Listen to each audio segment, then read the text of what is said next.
Apa kabar kalian hari ini? Semoga tetap sehat dan bersemangat.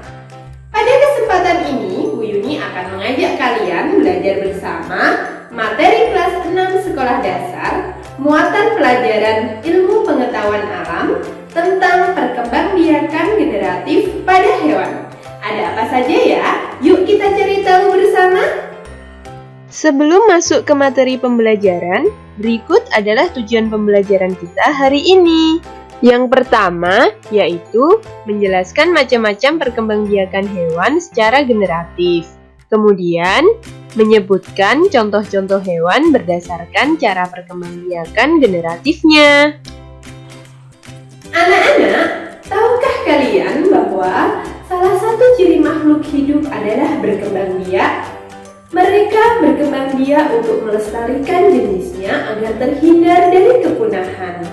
Hewan mempunyai dua cara untuk berkembang biak, yaitu vegetatif dan generatif. Pada kesempatan ini, kita akan membahas perkembangbiakan hewan secara generatif. Apa ya kira-kira perkembangbiakan hewan secara generatif itu? Yuk kita cari tahu sama-sama.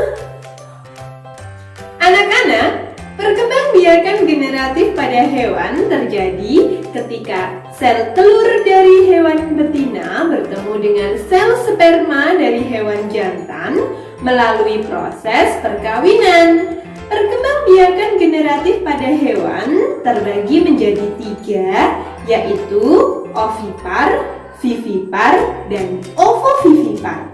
Kita cari tahu penjelasan ketiganya beserta contoh hewannya yuk. Yang pertama, kita akan membahas perkembangbiakan hewan secara ovipar. Ovipar merupakan perkembangbiakan hewan dengan cara bertelur. Embrionya akan tumbuh dan berkembang di dalam telur di luar tubuh induknya. Salah satu ciri hewan ovipar adalah tidak memiliki kelenjar susu.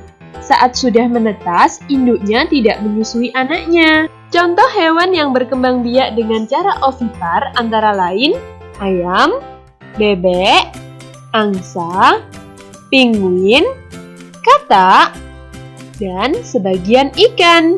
Anak-anak, ternyata ada juga loh mamalia yang berkembang biak dengan cara bertelur, yaitu echidna dan platypus. Selanjutnya, mari kita membahas perkembangbiakan hewan secara vivipar. Vivipar merupakan perkembangbiakan hewan dengan cara melahirkan. Embrio tumbuh dan berkembang di dalam rahim induknya, kemudian dilahirkan. Salah satu ciri hewan yang berkembang biak secara vivipar adalah mempunyai kelenjar susu dan daun telinga. Setelah melahirkan, induknya akan menyusui anaknya. Contoh hewan yang berkembang biak dengan cara vivipar antara lain sapi, kambing, kucing, kuda, gajah, jerapah, dan paus. Selanjutnya, kita akan membahas perkembangbiakan hewan secara ovovivipar. Ovovivipar merupakan perkembangbiakan hewan dengan cara bertelur dan melahirkan. Embrio tumbuh dan berkembang di dalam telur yang dikandung oleh induknya. Telur tersebut akan dilahirkan setelah menetas di dalam tubuh induk. Oleh sebab itu, hewan ovovivipar sering dianggap sebagai hewan yang melahirkan.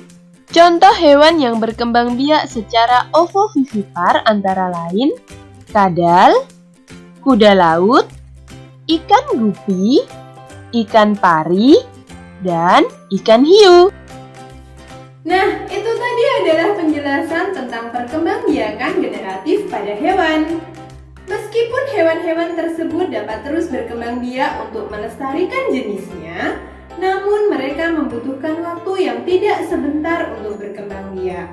Oleh karena itu, sebagai warga negara yang baik, kita harus turut serta melestarikannya. Sayangi hewan di sekitar kita, hentikan perburuan liar, agar keseimbangan ekosistem kita senantiasa terjaga. Apakah kalian bisa melakukannya? Anak hebat Indonesia pasti bisa. Demikian video pembelajaran kali ini. Sampai jumpa pada video pembelajaran yang lain. Wassalamualaikum warahmatullahi wabarakatuh.